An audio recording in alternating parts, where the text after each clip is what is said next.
భూమి లోపల ఎటువంటి ఆధారం లేకుండా గాలిలో తేలుతున్న శివలింగం ఉన్న ఆలయం. ఈ ఆలయం ఎక్కడుంది? ఈ ఆలయం ప్రత్యేకత ఏంటో ఇప్పుడు చూద్దాం.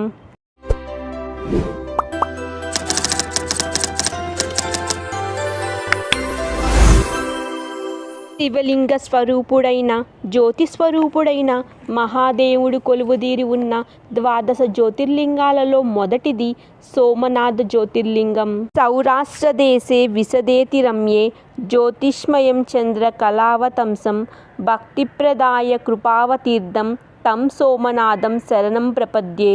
సాక్షాత్తు సోముడు ప్రతిష్ఠించిన ఈ జ్యోతిర్లింగం గుజరాత్ రాష్ట్రంలోని అరేబియా సముద్ర తీరాన ఉన్న ప్రభాస తీర్థం. సోముడు భక్తి శ్రద్ధలతో కొలిచినందున ఈ లింగాన్ని సోమనాథ జ్యోతిర్లింగంగా విరాజిల్లుతోంది. ఈ ఆలయంలో ఎవరికి అంతుపట్టని విచిత్రం ఏమిటంటే ఆలయం మధ్యలో భూమి లోపల ఎటువంటి ఆధారం లేకుండా శివలింగం నిలుస్తుంది. అంటే గాలిలో తేలుతున్నట్లు ఈ శివలింగం ఎవరికి వర్ణించలేని అద్భుత దృశ్యంగా కానవస్తుంది. ఈ ఆలయం లోపల విశాల ప్రాంగణంలో ఎత్తైన గుండ్రటి గోపురం కనిపిస్తుంది. గర్భగుడి లోపల శివలింగం పెద్దదిగా ఉంటుంది. శివలింగం వెనకల పార్వతీదేవి విగ్రహం కనిపిస్తుంది. ద్వారానికి కుడివైపు ఎడమవైపులుగా వినాయక విగ్రహం, ఆంజనేయుడి విగ్రహాలు ఉంటాయి. ఈ ఆలయం నిర్మించినప్పటి నుండి నేటి వరకు సుమారు 7 సార్లు నాశనం చేయబడి పునర్నిర్మించబడింది. చివరిగా 1951 సంవత్సరంలో వల్లభాయ్ పటేల్ గారు పునర్నిర్మించారు. పురాణ కథనం ప్రకారం ఈ ఆలయాన్ని చంద్రుడు బంగారంతో నిర్మించగా ఆ తరువాత కాలంలో రావణుడు వెండితోనూ, కృష్ణుడు కొయ్యతోనూ నిర్మించారని ప్రతీతి. భీముడు ఈ ఆలయాన్ని రాతితో పునర్నిర్మించారని చెప్తారు.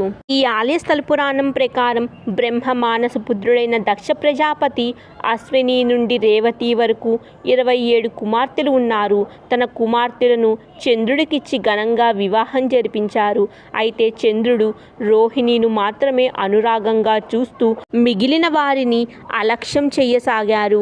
మిగిలిన వారు తన తండ్రితో ఈ విషయాన్ని మొరపెట్టుకోగా దక్షుడు అల్లుడైన చంద్రుడిని మందలిస్తాడు. అయినప్పటికీ చంద్రుడి ప్రవర్తనలో ఎటువంటి మార్పు రాకపోవటంతో క్షయరోగగ్రస్తుడు కమ్మని చంద్రుడిని శపిస్తాడు. ఫలితంగా చంద్రుడు క్షీణిస్తాడు. చంద్రకాంతి లేకపోవటంతో ఔషధాలు, పుష్పాలు ఫలించవు. ఈ పరిస్థితిని చూసి సమస్త లోకవాసులు తమ కష్టాలను తీర్చమంటూ బ్రహ్మదేవుణ్ణి ప్రార్థిస్తారు. బ్రహ్మదేవుడి ఆదేశానుసారం ప్రభాస క్షేత్రంలో మహామృత్యుంజయ మంత్రానుష్ఠంగా చంద్రుణ్ణి ఆరాధిస్తాడు. పార్థివలింగాన్ని ప్రతిష్ఠించి శివుణ్ణి ఆరాధించసాగాడు.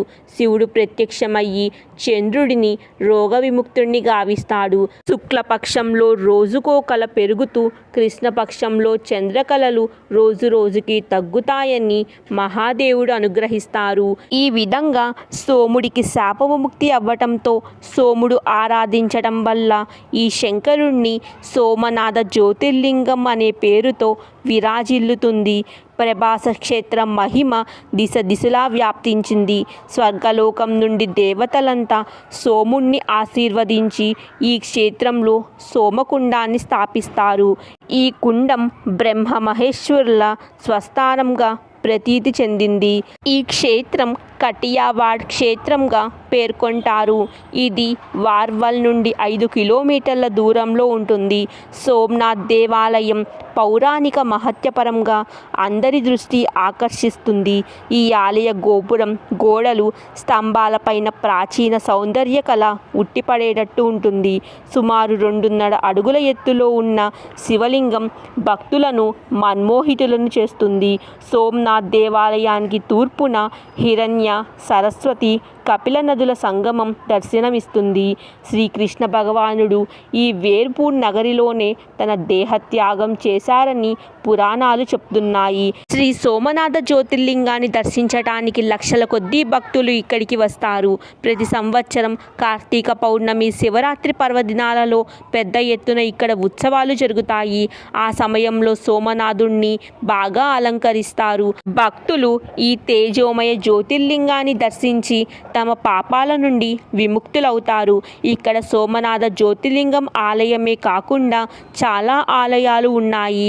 వాటిల్లో ముఖ్యంగా అహల్యాబాయి ఆలయం, అగ్నికుండం, మహాకాళి ఆలయం, భద్రకాళి ఆలయం, శ్రీ గణేశుని ఆలయం, విష్ణాలయం, గౌరీకుండం, సరోవరం, ప్రాచీ త్రివేణి, యాదవస్థలి, బాణతీర్థం, చంద్రభాగా తీర్థం, నరసింహస్వామి ఆలయం, శ్రీకృష్ణాలయం, మహాకాళేశ్వరం, త్రివేణీమాత ఆలయం, శ్రీరామాలయం, కృష్ణుడి ఆలయాలు ఉన్నాయి. శ్రీ సోమనాథ జ్యోతిర్లింగం దర్శనం వల్ల రోగదోషాలు, సమస్త దుఃఖబంధాల నుండి విముక్తి లభిస్తుంది.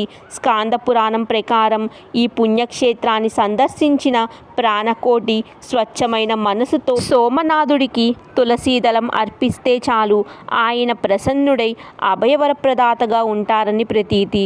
ప్రధాన ఆలయం ప్రాతకాలం 6 గంటలకు తెరుస్తారు. అప్పటి నుండి శ్రీ సోమనాథుడికి పూజార్చనాలు ఉంటాయి. ఇక్కడ భక్తుల సందోహం పగలంతా ఉంటుంది. రాత్రిపూట శ్రీ సోమనాథ స్వామి వారికి పవలింపు హారతిస్తారు. ఆపై స్వామివారిని పవలిస్తారు. శ్రీ సోమనాథ దేవాలయం అహ్మదాబాద్ నుండి 400 కిలోమీటర్లు, ద్వారకా నుండి 230 కిలోమీటర్లు, రాజ్కోట్ నుండి 180 కిలోమీటర్లు, భావ్నగర్ నుండి 270 కిలోమీటర్లు, వడోదరా నుండి 475 కిలోమీటర్ల దూరంలో ఉంది. ప్రధాన నగరాలైన ఢిల్లీ, ముంబై నుండి వాయు, రైలు మార్గాల ద్వారా సోమనాథ జ్యోతిర్లింగాన్ని చేరుకోవచ్చు. చూశారు కదా, భూమి లోపల ఎటువంటి ఆధారం లేకుండా ఉన్న గుజరాత్లోని సోమనాథ జ్యోతిర్లింగ ఆలయ ప్రత్యేకతల గురించి. మరెన్నో ఇలాంటి ఇంట్రెస్టింగ్ వీడియోస్ కోసం please like, share and subscribe to my channel.